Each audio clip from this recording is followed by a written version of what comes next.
This is Paza Sauti Radio, the radio of Aba refugee woman. We discuss the story of Aba refugee woman, the good, the bad, and the ugly. Karibuni. My name is Magdas Malas, and I have a guest. Her name is Dunia. Yeah, she can tell us her name.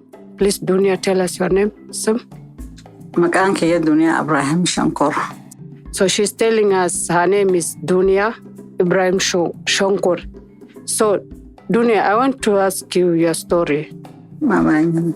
Sila life ish Ethiopia. Ka Ethiopia sitmacho wadazi life ish ndet ndora. Ethiopia rawan fe barukubala maafi kuda foreign fe. So anatuambia ametoka 2014 kutoka Ethiopia. Alikuwa anaishi na bwana yake Aramea. Hiyo ni place Oromo, ni ya Oromo, place ya Oromo. She's from Oromo. Alikuwa anafanya kazi lakini bwana yake hafanyi kazi. Alikuwa yeye anafanya kazi and then bwana yake ana hustle tu, alikuwa tu na duka. So government ilikuja ikawaambia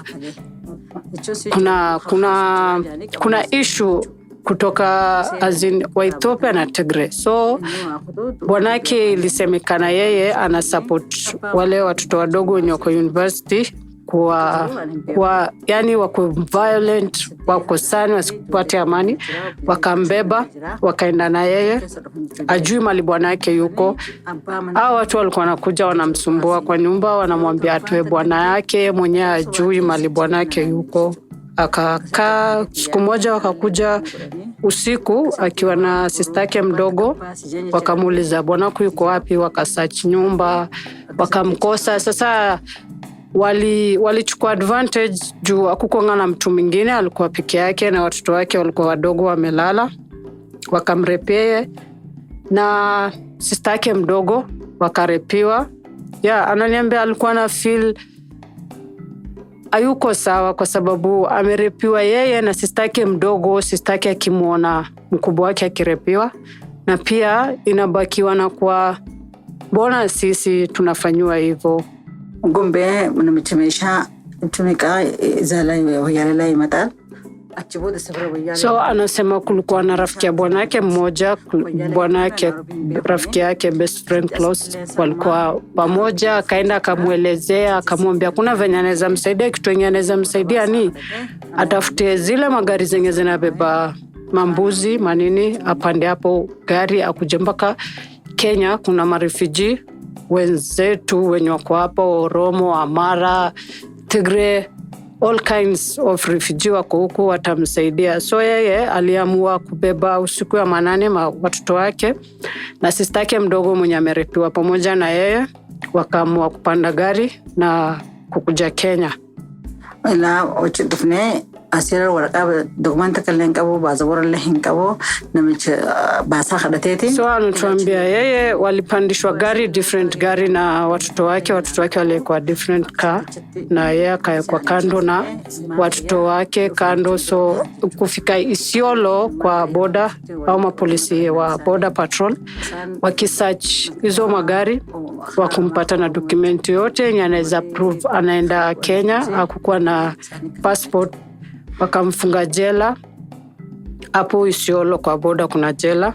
Alifungiwa huko like 4 months, akakaa kwa jela, na watoto wake walichukuliwa na mosque yenye kwa hapo karibu na Isiolo.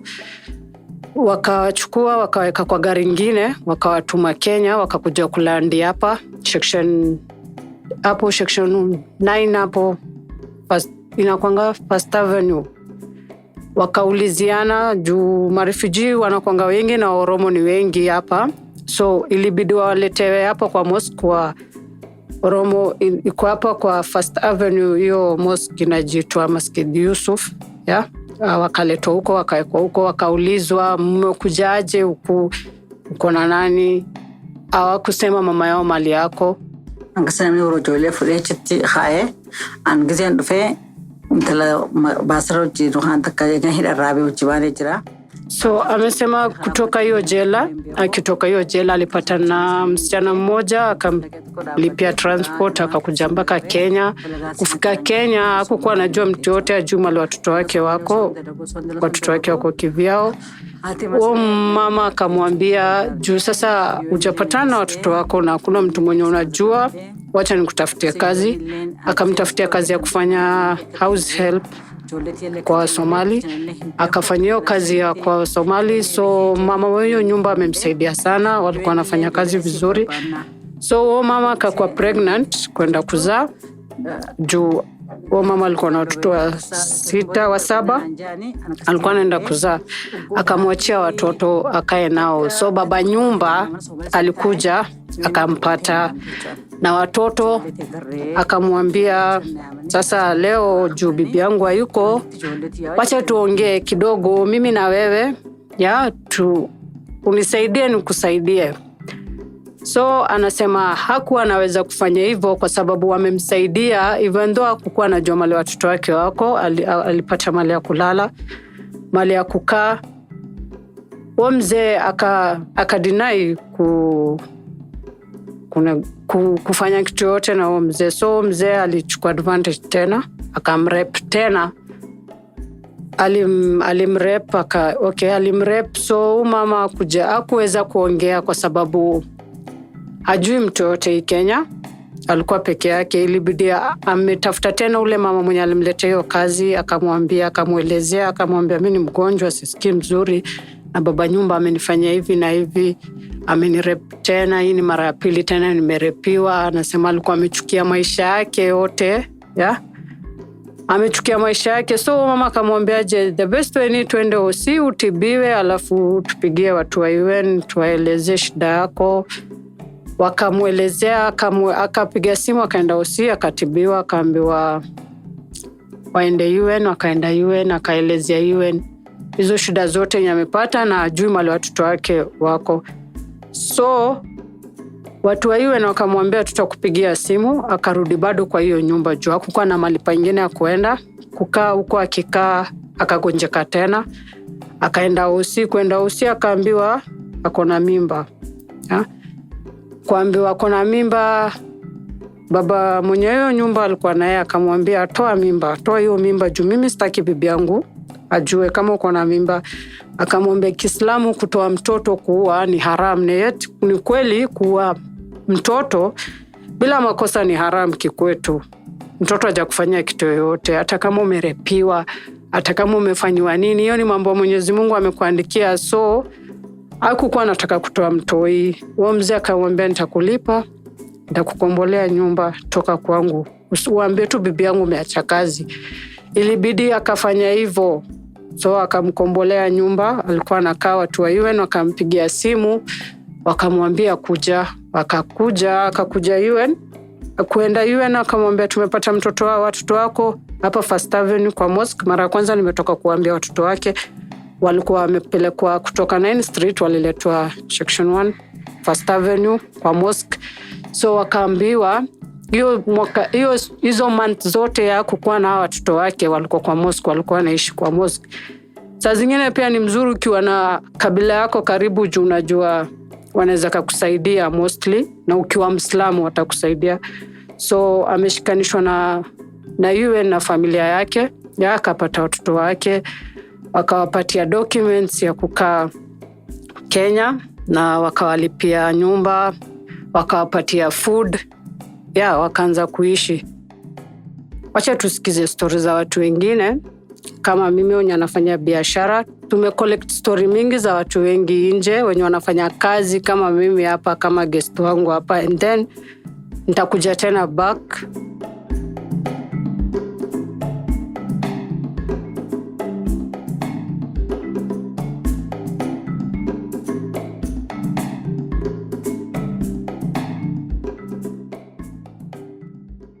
Tuanza kwanza kutuambia jina lako ni nani?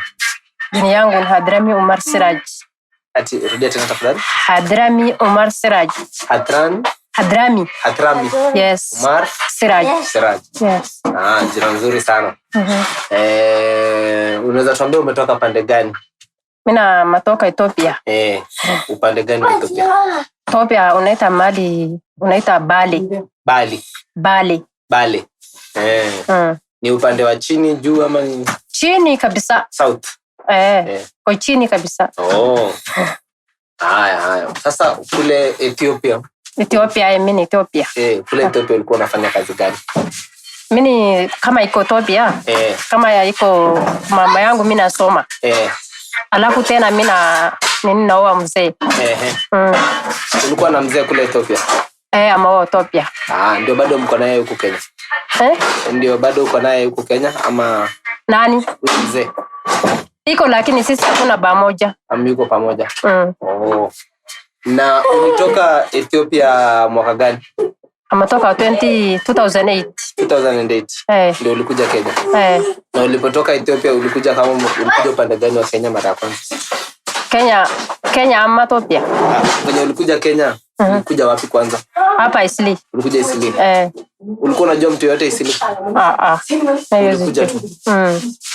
Na ulipata aje nafasi ya kukuja Isli ama nini ilifanyika ndio ukatoka Ethiopia? Akikuja hapa, mimi nakuja nyumbani ya mtu. Nyumbani ya mtu? Ulikuwa unakuja kufanya kazi?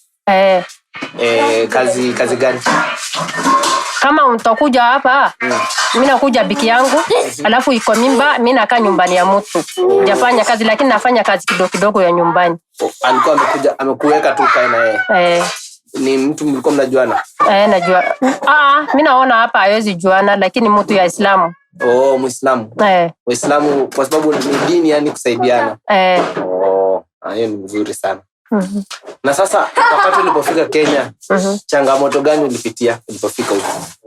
Amona lakini baada ya matoka hiyo mzee, amona shida mingi lakini kama iko mzee ni mimi pamoja jamaona shida. Akitoka hiyo mzee lakini amawacha mtoto juu yangu mimi naona shida mingi sana.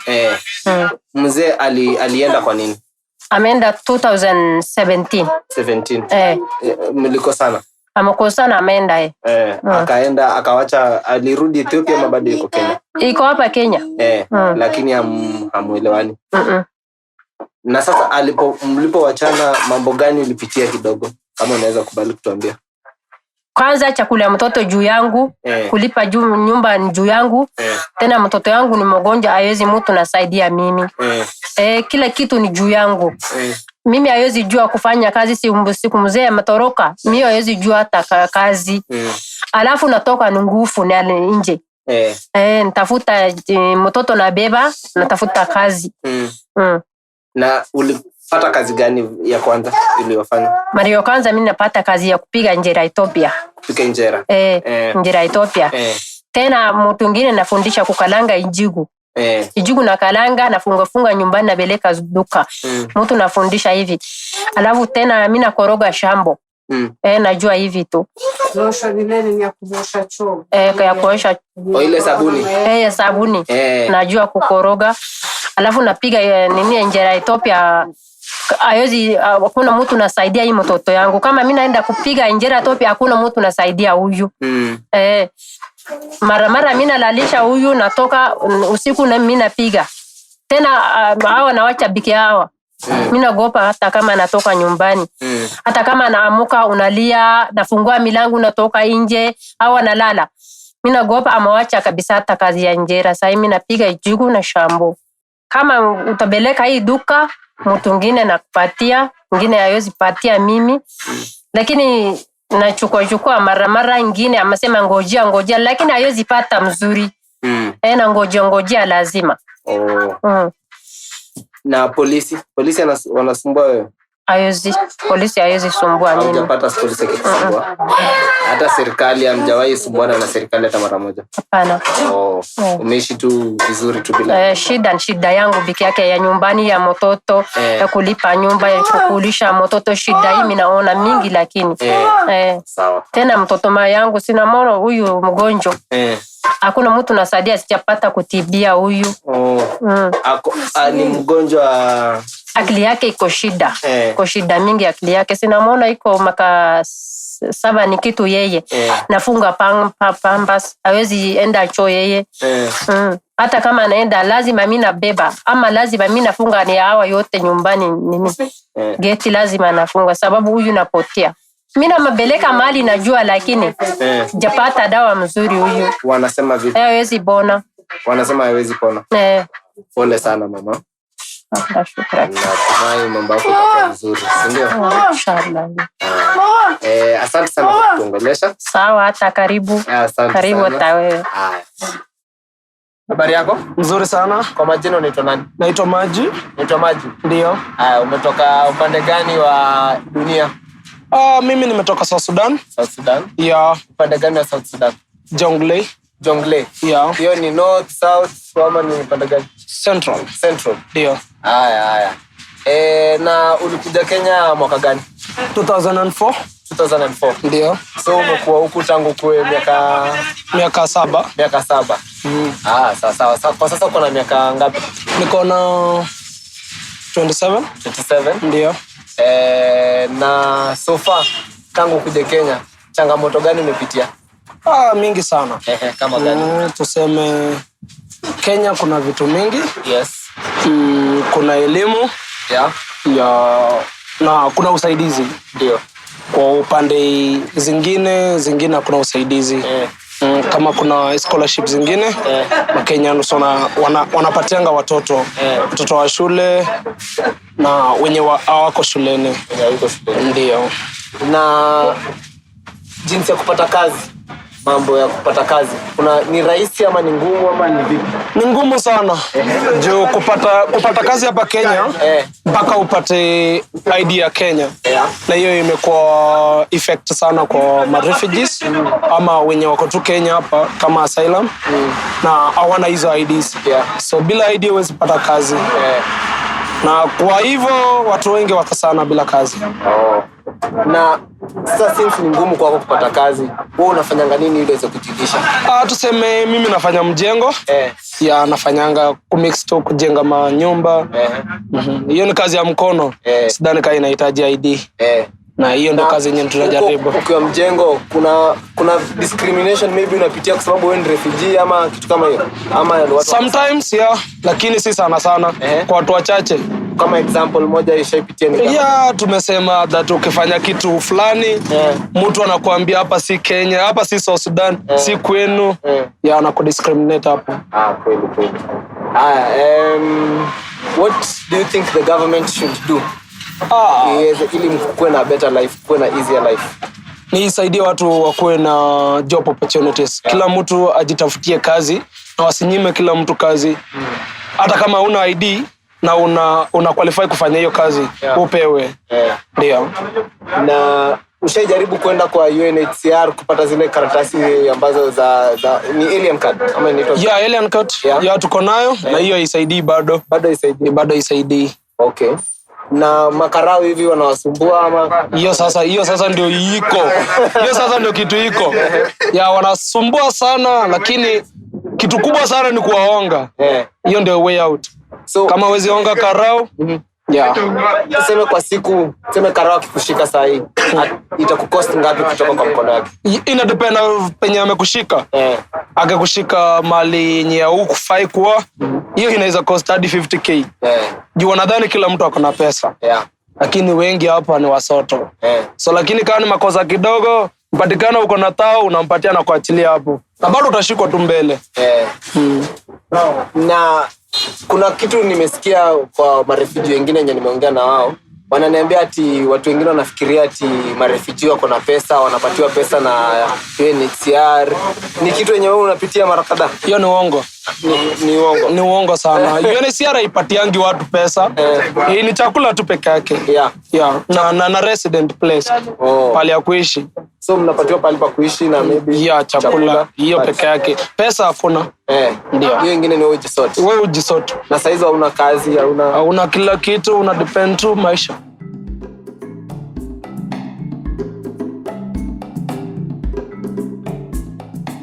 Welcome back. We are being joined by Vincent from JRS. Vincent, please introduce yourself and tell us your role in GRS, please. Okay, thank you very much, Magdis. I'm very happy to be here at Paza Sauti Radio. My name is Vincent Wanyoike. I'm working with the Jesuit Refugee Service, or JRS in short, as the Livelihoods coordinator in Nairobi.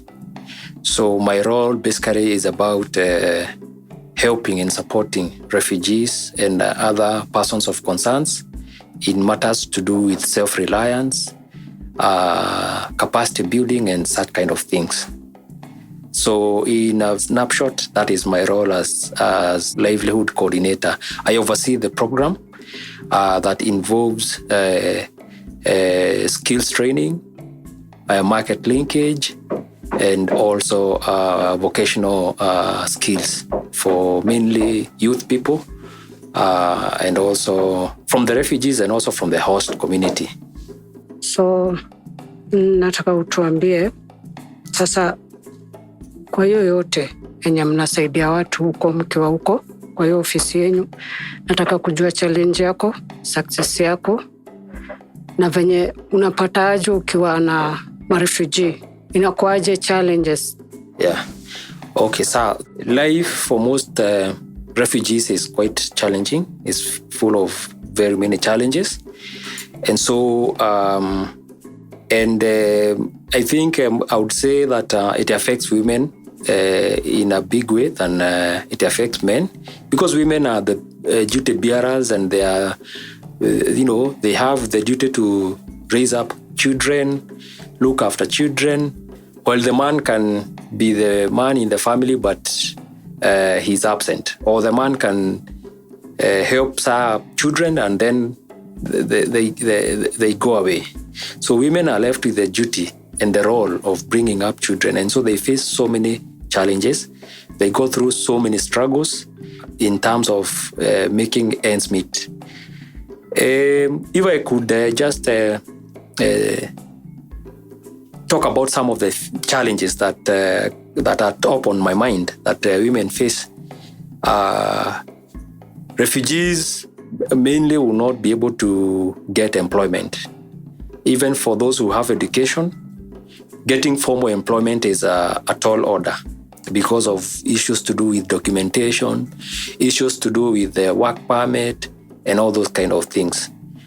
Even though the law provides that a refugee can get a work permit and they can get work, in practice, this doesn't really happen. And so even those who have skills, they are not able to get employed. Others have, and these are the majority, others don't have skills, so they are they find themselves in Kenya, they don't have skills. Even at worst, they don't have the language skill. They are not able to speak local languages. They are not able to speak English or Kiswahili. And so their means of survival in Nairobi or in Kenya is very, very limited. Since I've said they are not able to get employment, so the question might be, how do they earn a living? So someone might be asking, okay, they don't get a job, so what do they do for a living? Most refugees will be involved in small businesses. This is hawking, small kiosks, small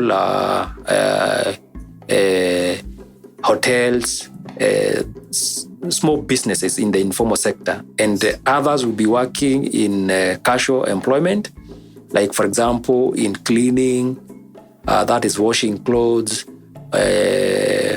maybe, in construction site, such kind of jobs that are just the lowest of the pyramid, and these are jobs that expose them to further risks, such as occupational risk. If someone is in a construction site, this is someone who has no protection in terms of social protection. They don't have insurance, so if an accident happens, they are not protected. And they are working informally, so even documentation is not there. So they are not able to access any compensation in cases of accidents and all that. So they're really exposed to so many struggles and challenges. But like I said, many of them are involved in businesses. This is a small businesses. But even before they go into business, they will have to overcome challenges like raising capital that is needed to start a small business. So you find someone has been working a manual job, then they are saving small monies. At the end of the day, they are able to start a small business like a hawking clothes, hawking shoes, hawking even food stuff, tea, this kind of thing. So one of the biggest challenges they face is lack of capital. Because they don't have means of savings. They don't have even money to save in the first place. Their living is from hand to mouth, a day as it comes. So they don't have savings. Others don't have skills. Like I had said, sometimes you find refugees who have come to Nairobi, and especially I want to focus on women. Sometimes they don't have even the language, the local language. So they're not able to do their small business. If it is food vending business or food kiosk or whatever it is, they are not able to do it properly because they don't have the local language. So they are taken advantage of by people or these kind of things. So I have talked about the lack of capital, poor skills or lack of skills completely. They also have families that they are fending for. They have small children. And so there are so many competing needs. Even if someone has some capital, a day might come and they need to take their children to a hospital. And this might deplete their business capital, which is always small capital. And so they go back to square zero. So these are some of the issues. Others don't have the information on where they can, what they can do or what they need to do. Or even, for example, to do business in the Nairobi area or in Nairobi city, or anywhere in Kenya for that matter, you need to have a local government license. So many times they don't have information on where they can get the license, the city council license, for example. And so you find they're doing their business, but illegally, even those that have some premises. So many times they find themselves in the wrong side of the law. They are taken, into custody and their goods are confiscated or this kind of thing. When you dig deep, you will find some of them don't know, where can I get this license? So these are some of the challenges. They don't have the information or even information in terms of where can I get capital? Where can I go for this kind of support, this kind of thing? So they lack the information. The other challenge they face is sometimes they have a lot of insecurity. These are people who have run from conflict. These are people fleeing, and some are fleeing for their lives. And so you find they suffer insecurity even while they're in Nairobi. They are seeking asylum or they are refugees within Nairobi or even within Kenya. So sometimes this insecurity still finds them wherever they are seeking refuge.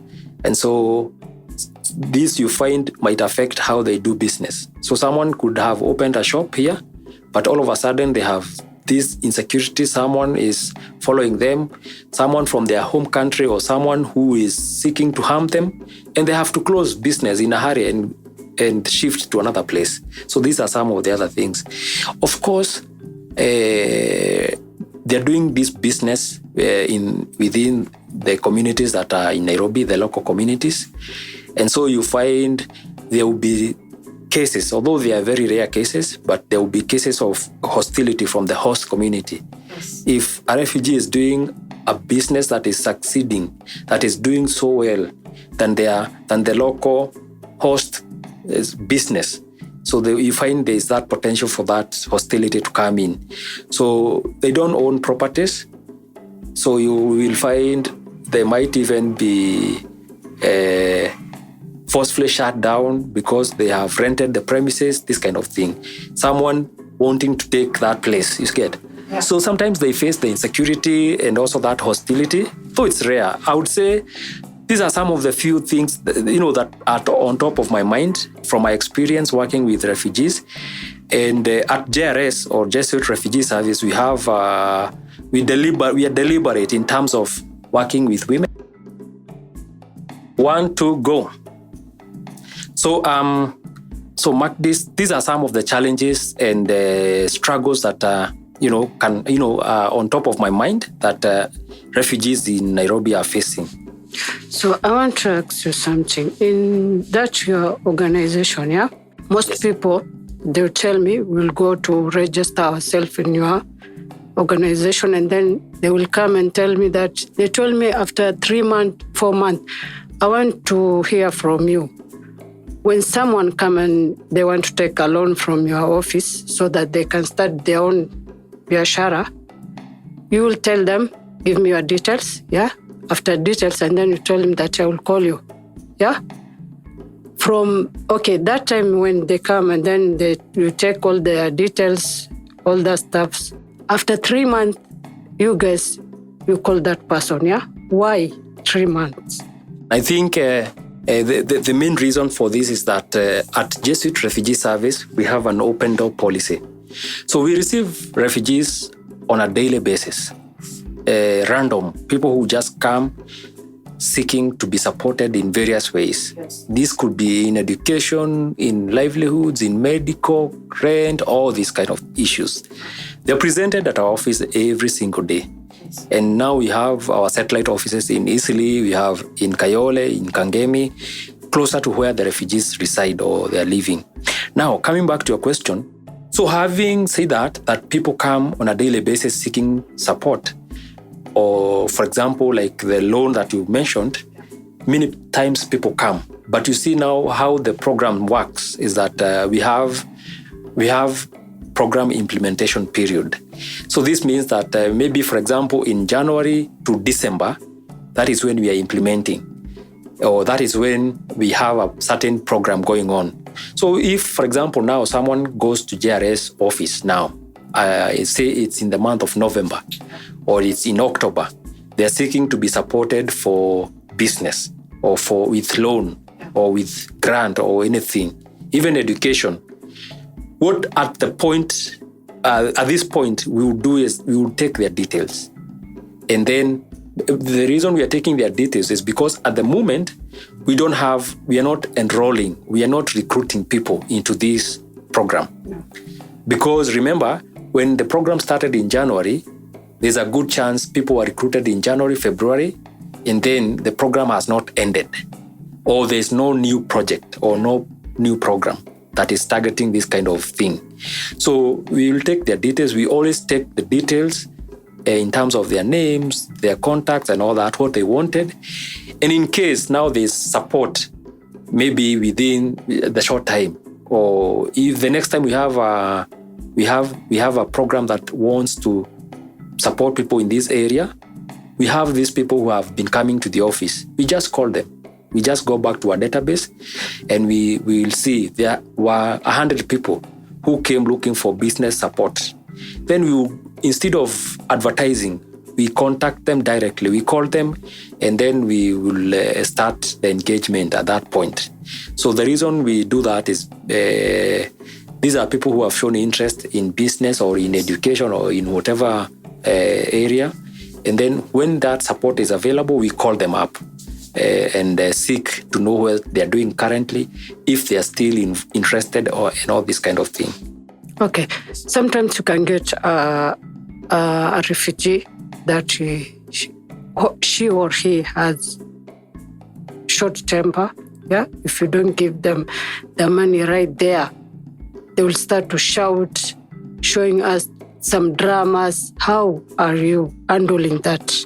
I don't know how to answer it, but at GRS we are well equipped in terms of, we go through trainings that help us be aware and also help us deal with such issues. There's for sure you're right. Sometimes people become very aggressive. Yes. They want to be supported, they want rent, they want food. Yes. And they're not living there without that. Sometimes, unfortunately, we don't have this support all the time. So there will be a time someone comes and they find we don't have anything. But they won't hear any of it. They want it. But we deal with them. We are able to de-escalate the situation. We deal with them. We have among the GRS staff, we have psychologists, counselors, and so we are able to take them through counseling. It's called psychological first aid. So we're able to give that. We give this, it's called PFA, psychological first aid. We give it on a daily basis for the people who come. And this is one of the things that is very unique to GRS because we receive refugees every single day in our offices seeking various kinds of support. So I know that your organization is for everyone, not only refugee or refugee peoples. A lot of Kenyans, they went to courses, you take people courses, yeah, right? Yes. Like hairdressing, catering, and tailoring, a lot of things. So mostly, some people, they will tell me, I went to GRS and then they didn't tell me anything because I have reject. I don't have any document. How are you handling when someone came without any document? He had reject, yeah? Documentation is a very big issue when it comes to refugees and asylum seekers because there are many people who don't have status.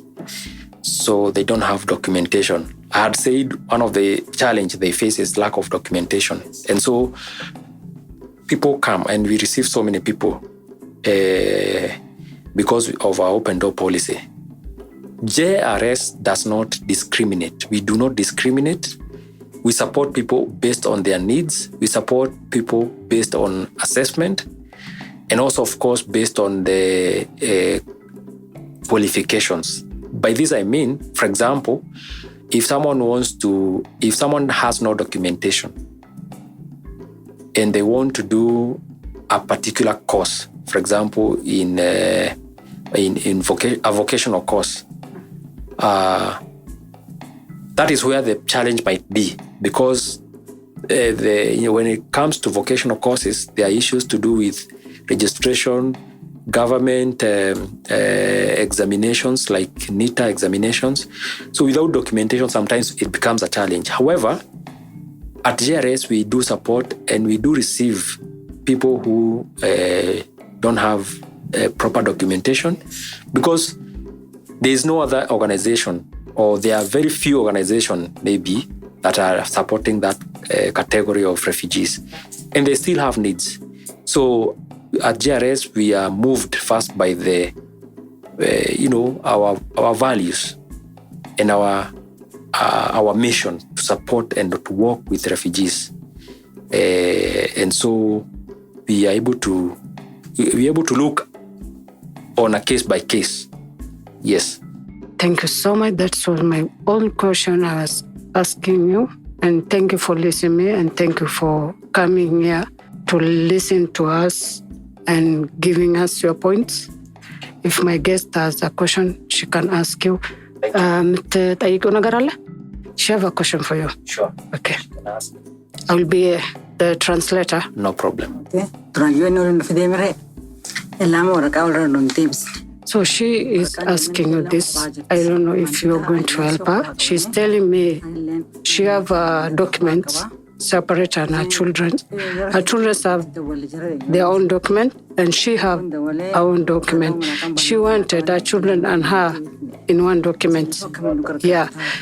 She's calling UN a lot of times and telling them, I want my kids with me. So they don't want to give her that one document. So she asking you, how can you help her? Okay, that's a very tricky question because registration is done by the government in collaboration with UNHCR, sorry. And so as JRS or Jesuit Refugee Service, we are not involved really in terms of the registration and documentation of refugees. She has said that she has been calling UNHCR. Yes. And I would say UNHCR is the right organization when it comes to this issue. I don't know what reasons they give her for not supporting the merger of the two documents. But UNHCR with the government, I think that is RAS. RAS, Refugee Affairs Secretariat. Yes. These are the two bodies that are really handling this kind of issues. Yes, yeah. So really, if I speak for my organization, we are not really into the documentation. Yeah. And since she has been in contact with UNHCR, I think she has been contacting the right people. The only thing is that she needs to follow up and know what reasons are they giving. Or maybe there's an issue to do with the language barrier, I don't know. But that's something she can follow up. My suggestion to her, or my advice to her, she can also try and see through the community leader from her area, the refugee leader in her area. Yes, there is a leader in our area, but I don't know the name. Actually, she know him. So through the community leader, she probably might be able to get better communication in terms of where the issue or the problem could be. Okay, thank you. Tunateseka, tunaumia, but kila challenge unafaa uchukue venye inakam. Ile pesa yenye nilipata niliamua kufungua nayo biashara kwa sababu nilikuwa nadaiwa shule, school fees ya watoi, na singekubali watoto wangu watoke shule na watoto wengine wako home. So nilidecide wacha niende nibuy viatu. Nilianza na 5K by the way. Nilianza na viatu za 5K. Ili nirudishia double price na zote nilipeleka shule. Lakini kwa na ile kitu kidogo, anza biashara yako, fanya kazi. Mimi nashukuru Mungu sana naweza uza. Nilikuja hapa mpaka nikauzia Teacher Pauline slippers kwa sababu hiyo iko na pesa. Kama naweza uza na ni clear balance ya school fees, ni nini siwezi fanya? Unaona? So tunaweza fanya biashara si wenyewe tujunue. Na biashara iko. But kama hauna ID, hiyo biashara yako hakuna mali nasonga. Na mimi nasema asante Mwenyezi Mungu, nimeuza hizo slippers, nimeweza kulipa school fees. Nashukuru Mungu sana. Sana tu.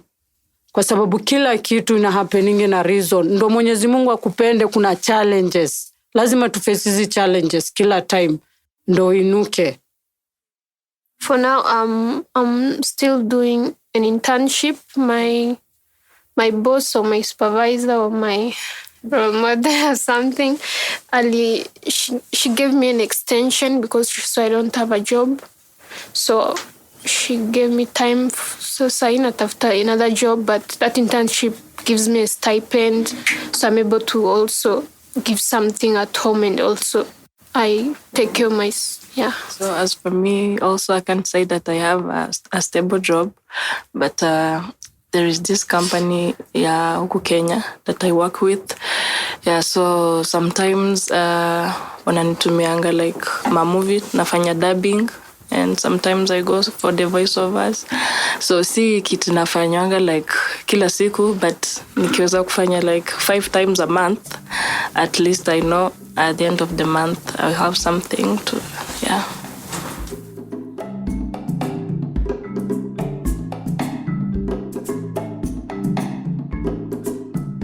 Welcome back.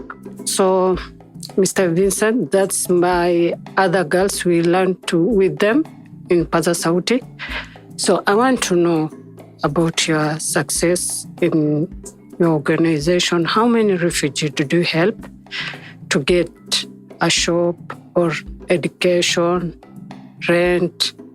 I want to know how many refugees did you help? How is your success? I think, let me speak about this year. That is, we're in November now. We are coming to the end of November. And if I could speak just to the number of girls, not just girls, the number of refugees that we have supported in this year. As an organization, we have supported about, directly we have supported in my department about 300 refugees. These are refugees from all over. We have refugees from Somalia, from Ethiopia, from South Sudan, from Uganda, from Burundi, Rwanda, DR Congo. So we have from all the countries that are, bordering Kenya that are represented within our programs. Now, within these 300, we have supported people in various ways.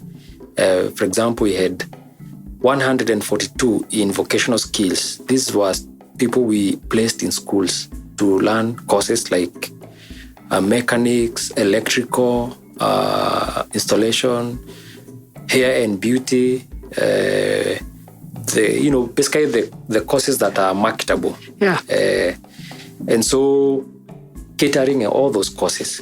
So we have also trained people in business skills. Some of them have been supported with with a small grant to continue with their business or to start their business. And we have also some who have been supported in other skills like agribusiness skills. So these have been the year for us, for GRS in Livelihoods. And so there are many success stories that we have. We have students, even as we speak, we have students who are waiting to do their exams, NITA exams in the beginning of December. Okay. We have some that have already done their exams in the last cycle in August. And those who graduated or those who finished the exams in August, some of them have already, a very good number, have already either started a business or have gone to get a job, to get an employment in terms of informal employment. These are people working in hotels, those who are doing catering or baking and pastries, people who did salon and beauty, these kind of things. And I don't want to really speak about individuals, but I can just mention just one or two or three. We have a lady called Sifa who finished her exams in the month of August, and currently she has her own salon. We have another one called Becky who has a salon, who started her own salon. We have Isabella. There's so many that I can mention. But I don't want to go into details in terms of, because of course, I don't know the security situation. Yes, I understand I might expose people that I'm not supposed to. But granted, we have had people who have gone on to be self-reliant within this current year that you are ending, who started their courses either in January, or we had an early group that started in October last year that was also within this current program year. And so we have got quite a number of them. Out of the 142, for example, who are doing vocational skills, out of those, about a quarter of them, or maybe 20%, are doing longer courses. This means they're doing diploma courses that is taking 2 years, but majority were doing courses of 1 year and below. For example, hair and beauty takes about 9 months. Yeah. And so within the year, we have had people who have finished that course. And now they're the ones I'm speaking about, who have already gone on to either get employed in salons in their community or start their own salons. For me, it's a very good thing, and it's a testimony in terms of how the refugees are resilient. If only they are given the chance, if only they have been empowered, if only they have the skills, for example, they are able to be self-reliant. We have had, these are people whom, when they came in because they were seeking to be supported. But the way we do our support in GRS is that we will give you support for rent, for example, or maybe food, but we'll ask, what can you do so that in future you're able to stand on your own? Yeah. You get? Yes. And so these are people whom we started at that level. They were seeking support either for medical or either for food, or rent, this kind of school basic fees, support. yeah. But now they have been able to stand on their own. Someone starting their own salon, someone getting a job.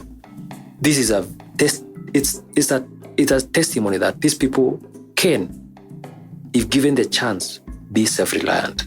They don't need to go from one place, one organization to another, begging to be supported. They can be able to do it on their own. They only need the chance. They only need to be given an opportunity like anyone else. Yes. So how do you feel when you see one refugee from your organization become successful? How do you feel on your side? Personally, as the head of the Livelihood program, as a coordinator in the Livelihood program, for me, it's satisfaction. I feel satisfied. I feel I'm doing something. I feel I have impacted someone's life. And so my objective, my goal all the times is that can I help someone, lift someone, such that they're able to walk on their own. And this is my work every day, working towards helping someone, supporting someone to be on their own, to be on their own 2 feet, to stand on their own, either through skills, through, in business or in whatever, even the counseling, even the advice, because we do a lot of this. We do a lot of mentorship, by the way. And so even through mentorship, we are able to support people to be self-reliant. So naweza wahakikishia kwamba shirika la JRS ama Jesuit Refugee Service liko tayari kila wakati kupokea, na tunafanya hivyo kila siku kuwapokea, na hii ndiyo mission ya shirika letu ya kutembea na kusaidia na kutetea haki za wakimbizi. Sawa. So tuko tayari na tunawasaidia kadri ya uwezo wa shirika letu, na wako karibu sana kuja JRS tuone ni vipi tunaweza saidiana. Kitu ya muhimu ni kwamba mtu asipoteze matumaini. Hawa wasichana wamenifurahisha sana. Nasikia sauti rembo sana. They are beautiful girls. Nikisikia hizo sauti nasikia matumaini. Nasikia ni watu wenye wako na matumaini makubwa. Na mimi naweza waomba tu waendelee hivyo, wasije wakakata tamaa. Kwa uhakika changamoto ni nyingi. Lakini ukiwa na matumaini, ukiwa bado uko tayari kukabiliana na hizi changamoto, utaweza. Ile kitu ya muhimu sana ni kujiamini na kujaribu. So in English we say show up every single day and the challenges will just evaporate. Hiyo ndio naweza waambia. Okay, any request for a song or you want to say hi to your people, you can say right now. So salam alaikum kafalaksh na maneno salam tiu salam laulum. So thank you so much for your time and to explain to her. Niko na wakimbizi marafiki wengi hapa na wasalimu sana, na wauliza wasikate tamaa, waendelee na huo moyo. Anaweza salimu pia wenzangu kazini pale, tunashirikiana na wenzangu wengi hata kwa mashirika mengine. Niko na marafiki kwa wenyewe wanafanya mashirika mengine kama vile UN, DRC, IRC, ni mashirika mengi tunashirikiana kwa hii kazi. Na kwa hivyo naweza wasalimu wale wahusikadau wenye kwa Urban Livelihood Working Group, na wasalimu sana. Hata DJ aniekee wimbo wote tu wenye kushukuru Mungu. Kila siku ni siku ya kushukuru Mungu. Lazima tukumbuke Mungu. Asante sana kwa Paza Sauti Radio kwa kutupatia hii nafasi. Hata mimi nasema asante kwa time yako na kukuja kuongea na sisi. Thank you for putting a smile on a refugee. And asante sana pia kunisikiza pia.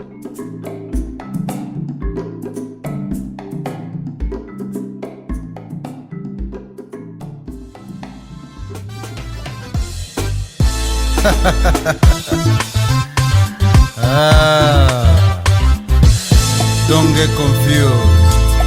Ni le grand president Pitson, presidenta yake. Imekuwa muda sasa sasa baba, sija kuimbia Lingala baba. Nimekuwa nikijishughulisha na marege na maraga, mablues zikafanya mimi nikalala. Sasa nimeamuka baba, naimba Lingala. Waliniambia Lingala poa, nifunge mshipi juu ya tumbo na nitue kilingala eti beti Lingala eza moke. Wakaniambia Lingala poa, nionge katikati ya wimbo eti naongea sina kitu ya kusema. Mimi nasema Lingala ya Yesu haikuangi complicated. Ukipewa kagitatu ukipewa kagitatu unainua mikono juu, unasifu Yesu juu. Lingala ya Yesu wangu inaokoa. Lingala ya Yesu wangu inabariki. Lingala ya Yesu wangu si complicated. Unasifu, unasifu, unasifu Yesu juu. Lingala ya Yesu wangu inaokoa. Lingala ya Yesu wangu inabariki. Lingala ya Yesu wangu si complicated. Unasifu, unasifu, unasifu Yesu juu. Wasanii siku hizi wananifurahisha sana. Sio lazima utoboe kila pahali ndio msanii usikike. Sio lazima magari ya kifahari ndio video ishike. Sio lazima ujue Kilingala ndio Kongo ufike. Naomba dansa, nguo zimewabana, ndio hapana. Ambia Didie Kimani tunakuja Kinsasha, tunaletwa na orchestre demo pao kasika. Ninakuja na legramo mi karumwani pizza. Mimi nasema Lingala ya Yesu haikuangi complicated. Ukipewa kagitatu